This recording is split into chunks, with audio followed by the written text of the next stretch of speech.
Zach, first of all, thanks a lot for joining me here on fRAMily Features. How you been? Excellent. New school year started, enjoying the fall and the family and the new challenge. So it's been great. Yeah, first of all, congrats on your first year head coach at Whitman Hanson Regional High School. So big step up and all proud of you. Yeah, thank you very much. It's definitely been a whirlwind, but it's been a lot of fun. Yeah, so obviously you're going into first year new job, but your first year with everything that happened. So there's a lot of things to juggle. Yeah, it's definitely when people ask me how I'm doing, I say it's a lot of new, but it's a lot of good too. So new year, teaching in a new building, first time as a head Yeah. football coach, and navigating education post pandemic, and having my first baby all in the same 18-month period. So All right. Congrats. thank you.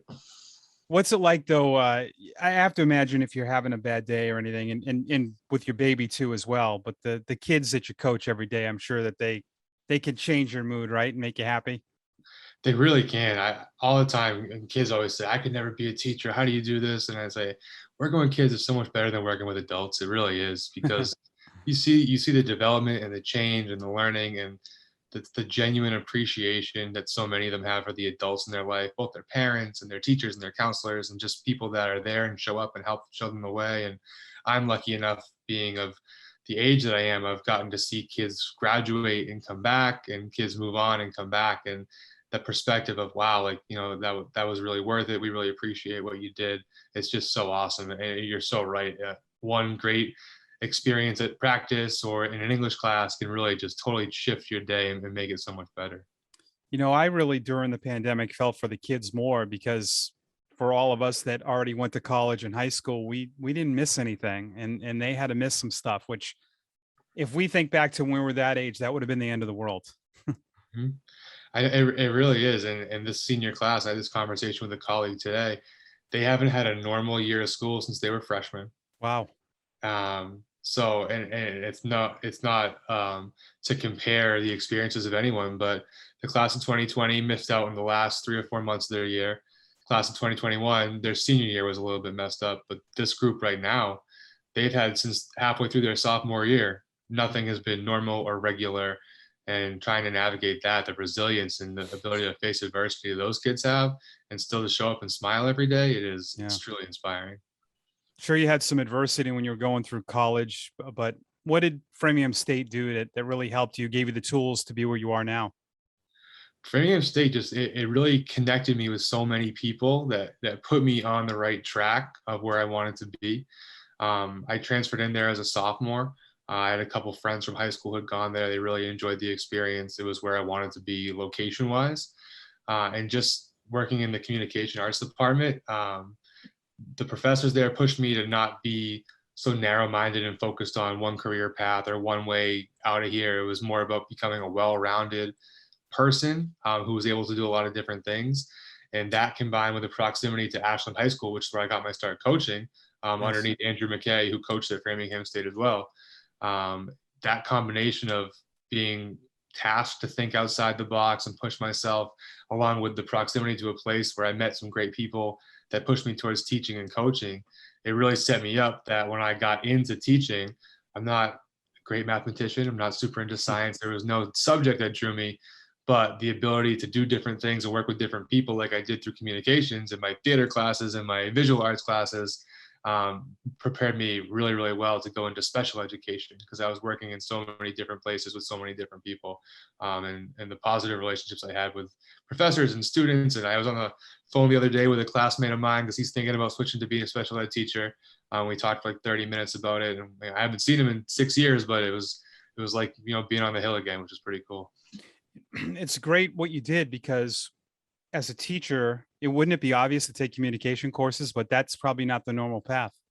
100%. And that's a shout out to my mom for that because that's what she did. And when I was looking at majors, I know ed majors, especially as a transfer, you can end Yeah. up behind. It was student teaching, and I wasn't 100% sure. And she said, if you're a teacher, all you do is communicate. You're in front of the class, you're emailing parents, you're working with small groups. It's 100% all kinds of communication. You're going to be so prepared. And it's so true. And those soft skills, or whatever they call them now, about those life skills you're trying to impart on kids, the ability to write a resume, the ability to write an email, the ability to make a phone call and set up their own doctor's appointment. That Yeah. stuff all comes from my time in the comm department, because the ability to effectively communicate in different mediums is a skill we all need as humans. And I'm able Yeah. to share that with the students I work with, which is awesome. Yeah, that's great. That's an interesting point. Now, we are overloaded with a lot more communications, which has caused us to communicate less. But I mean, I think every generation, they kind of take on what their own life will be like. So maybe down the road, we will just have more individual people where we won't have a lot of outside communication. Hopefully that doesn't go that way. No, and I mean, I think at the end of the day, even if it does, and with the work from home stuff that we're doing, and I know there's a lot of kids that do really, really well with some of the remote things that we do just based on their learning type. I still think there are moments in the human experience where you have to be able to connect with someone. That's Sure. what the joy of the human experience is. And to make sure that kids, even if it's in small doses, have the ability to do that, I think it enriches their life and in turn enriches our communities and our schools. Tell me what's the best feeling on game day as a football coach? It really it comes in it's such a whirlwind while you're out there. Yeah. Especially as the head coach, I'm learning between calling plays and working the officials and managing substitutions and things like that. But it's just the small victories. It's the genuine excitement that kids have when they make a big play, and even more so for me when their teammate makes a big play and they get excited for them. And we're seeing right now as we're kind of rebuilding things at Whitman Hanson, those little moments are starting to string together, and that excitement and that passion and that camaraderie that you hope for in a team sport is showing up more and more. And it makes me just smile when I see kids getting excited for one another, making big plays. And after such a challenging 18 months to whoever knows how long, to just have a little bit of normal out there. Friday nights, stands are packed, the band's there, the cheerleaders are there, their mom and dad are there, and they're just doing what they've done since they were 8 years old. Okay. Well, I always ask at the end the sales pitch. You tell some students that are thinking about coming to Framingham State why they should. I highly recommend Framingham State. I could go on and on about the reasons, but it really is. It's a small campus where you're going to meet great people who are going to become friends of yours, but also push you to wherever it is you're destined to be. The opportunities are endless, and you don't have to just check one box to be there. They'll find your people, you'll find your spot, you'll find your role. And I mean, for the price and the location and all that's offered there, as I drive through, I try to get up there once or twice a year. It's expanding and it looks newer and nicer, and it's just such a great small community, but where you can still do big things.